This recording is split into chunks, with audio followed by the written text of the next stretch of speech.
Jadi buat sobat investor semua yang punya pertanyaan, kira-kira kapan sih waktu untuk mencairkan dana investasi kita atau kapan kita harus menjual aset dari investasi kita itu?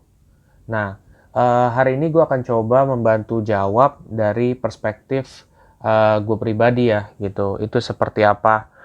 Nah, sebelumnya ini udah lama banget gue pernah bikin video ini, cuman mungkin ini lebih update lagi karena memang ilmu gue kan makin lama juga bertambah gitu. Begitu pula dengan kalian, tentunya jawabannya akan bisa lebih luas lagi gitu. Nah, sebenarnya buat sobat investor yang masih pemula, bingung nih kira-kira kapan sih waktu yang tepat untuk menjual atau mencairkan dana investasinya. Investasi kan ada macam-macam ya guys.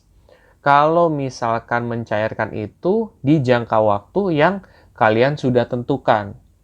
Nah, jangka waktu yang kalian sudah tentukan itu berbeda orang, berbeda kapan pencairannya gitu. Ada orang yang punya tujuan dalam 1 tahun, 2 tahun, 3 tahun, ada yang mungkin sampai 10 tahun, ada yang mungkin seumur apa ya, lebih dari 10 tahun gitu kan untuk dicairkan karena melihat potensi yang lebih besar lagi di kedepan hari. Itu ada. Jadi kamu harus coba tentuin sendiri kebutuhan kamu apa gitu untuk kamu gunain dana tersebut. Ataukah kamu mau beli apa nih? Mau beli mungkin mobil, mau beli apa sepeda motor atau mungkin kalian mau pensiun dini atau mungkin kalian mau apalagi nih ya mau beli rumah atau dan lain sebagainya gitu. Kamu tentuin aja berapa tahun gitu. Tentunya ketika dalam penentuan berapa tahun ini pun juga sebenarnya tidak semudah membalikkan telapak tangan gitu. Karena nominal investasi itu juga berpengaruh gitu. Gak mungkin juga kan kalian misalkan targetnya beli rumah harga misalkan 1 miliar, terus kalian targetnya dalam setahun nih gitu kan. Terus kalian pakai duit investasi dan kalian mampunya itu cuman masukin 100.000 gitu kan. Terus elemennya yang digunain atau instrumennya dan reksadana pasar uang.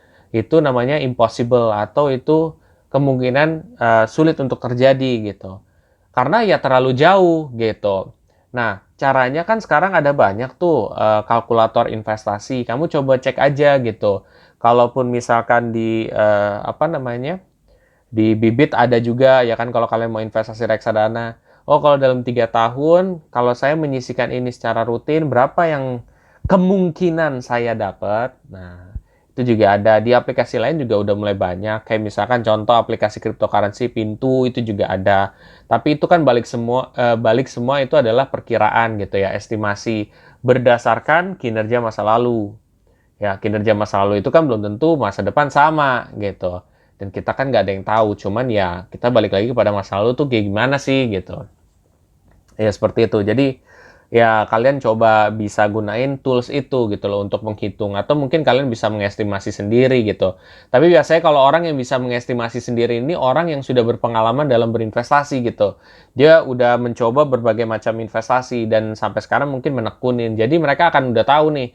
Oh kayaknya kalau reksadana pasar uang nih dia estimasi tuh sekitar 7% atau 5% lah gitu dalam setahun. Kayaknya kalau saya nyisin segini, saya cuma dapat segini deh gitu. Jadi udah ada gambaran dan bayangan juga gitu loh. Apa namanya baik dan buruknya. Oh kalau misalkan Bitcoin segini, oh misalkan ini segini gitu. Nominal itu kan belum tentu pasti ya. Ingat investasi itu apa nah kayak reksadana itu tidak selalu fix gitu. Ya tergantung aset yang ada di dalam gitu. Kalau misalkan kita ngomongin obligasi, obligasi memang ada yang fix. Tapi kalau reksadana obligasi itu kan udah campur dengan aset lain juga tuh. Nah itu bisa jadi nggak fix gitu loh. Fix dalam arti tuh apa namanya tetap bunganya tetap gitu. Jadi kalau misalkan nanti ada orang yang bilang, oh kalau misalkan investasi ini dapatnya berapa nih per bulan gitu. Dapatnya berapa nih per tahun? Kita nggak bisa ngomong kayak gitu. Kalau kamu ngerti investasi, nggak bisa ngomong kayak per bulan dapat berapa, per tahun berapa, itu nggak bisa. Karena sistem investasi itu, dia naik turun tergantung aset yang ada di dalam. Dan kita pun tidak ada yang bisa memprediksikan secara pasti gitu. Walaupun saya misalkan sekarang udah menguasai technical analysis, itu pun ya banyak yang saya bisa prediksi benar gitu. Tapi ada beberapa yang kayak meleset, misalkan, oh di 2 hari lagi nih bakal terjadi kenaikan di sini, ternyata malah 3 hari baru naik, 4 hari baru naik, kayak gitu. Jadi nggak selalu yang bener-bener banget gitu. Dan kalian juga harus sadari itu merupakan hal yang wajar terjadi dalam dunia investasi. Makanya banyak orang pakar juga yang bilang bahwa ya investasi rutin aja, karena dengan cara seperti itu kita nggak perlu mikir ribet gitu. Jadi itu adalah salah satu cara juga. But at the end of the day, balik lagi kan, kapan waktu untuk mencairkan adalah ketika tujuan kalian sudah tercapai gitu loh. Yang kita bisa kontrol kan adalah effort kita, usaha kita rutin gitu ya. Tapi kalau misalkan kalian nggak mau rutin dengan strategi satu kali naruh, ya silakan aja. Tapi mungkin hasilnya nggak akan sebanyak ketika orang rutin gitu. Sepengalaman saya seperti itu. Balik lagi tergantung dari nominal juga sih gitu. Tapi back again sih yang penting kita udah berani mulai aja. Nah, kalau misalkan di pandangan seorang trader, kapan sih waktu untuk mencairkan atau menjual investasinya?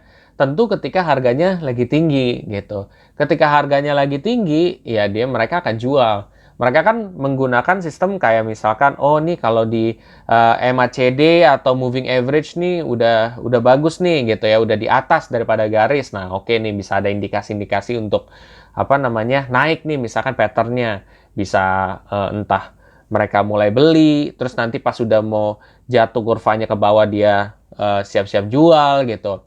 Atau mungkin mereka bisa pakai apa RSI gitu ya. Untuk melihat oh kapan nih harga paling rendahnya nih. Nah, nanti ketika udah indikasi mau naik baru dia apa namanya beli gitu. Itu juga ada juga orang seperti itu. Nanti gue bakal coba jelasin lebih detail sih di beberapa video yang akan datang gitu ya. Cuman seperti itu. Jadi kalau seorang teknikal tuh beda lagi cara mikirnya gitu. Dan itu tidak ada yang salah juga gitu. Kita semua punya pandangan masing-masing. Tapi kalau kita tidak memiliki kemampuan itu sebagai investor pemula, ya udah mendingan kita set target aja. Oh 2 tahun saya mau ini. Ya udah gitu. Kamu nyisihin semampu kamu. Nggak mesti harus kayak 200.000 secara rutin per bulan. Nggak harus. Kalau kita mampu 50.000 ya udah. Kalau mampu 100.000 kita ya udah gitu. Kita mampu 1 juta nggak apa-apa. Kita mampu 2 juta ya nggak apa-apa gitu. Jadi ya semaksimalnya aja gitu. Dan tentunya sesuaikan investasi kalian dengan tujuan kalian juga gitu. Jangan kayak misalkan lo ngambil reksadana saham terus habis itu 1 tahun. Itu resikonya gede banget gitu. Apakah boleh? Boleh-boleh aja. Tapi resikonya gede. Kemungkinan minus. Kemungkinan gitu. Ya sesuaikan lah gitu. Misalkan 1 tahun mungkin reksadana pasar uang. Oke lah nggak return gede. Tapi kan kita dalam setahun nyari yang kestabilan gitu. Itu harus bisa mengerti konsepnya. Makanya kalian tuh gue suggest untuk nonton di playlist belajar reksadana ataupun belajar saham atau mungkin belajar praktek langsung di dana darurat atau dana pensiun. Kalian bisa lihat di playlist gue aja. Itu sih mungkin dari sudut pandang gue. Kesimpulannya di sini adalah mencairkan pada saat yang kalian tentukan itu investasi berakhir gitu. Bukan berarti kayak oh pada saat tinggi gini-gini. Ya tergantung kalian mau sudut pandangnya dari mana nih gitu.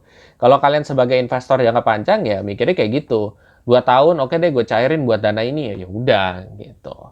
Buat 3 tahun oh ya udah gitu. Kalau belum achieve mungkin kalian extend lagi berapa lama gitu. Atau mungkin kalian tinggal nambahin dari nominal yang kalian ada. Kan itu membantu banget dengan ada investasi kita bisa mendapatkan kemungkinan hasil lebih besar gitu. Dibandingkan kita mungkin pakai instrumen yang kayak biasa naruh duit di bank. Karena kan kalian tahu sendiri ada biaya administrasi dan lain-lain gitu. Jadi ada embel-embelnya cukup banyak seperti itu. Bukan berarti nabung di bank itu jelek ya, nabung di bank itu harus gitu. Karena kan buat dana darurat juga, tapi ada juga elemen di mana kita mau meningkatkan nilai uang kita di kedepan hari. Itu aja guys.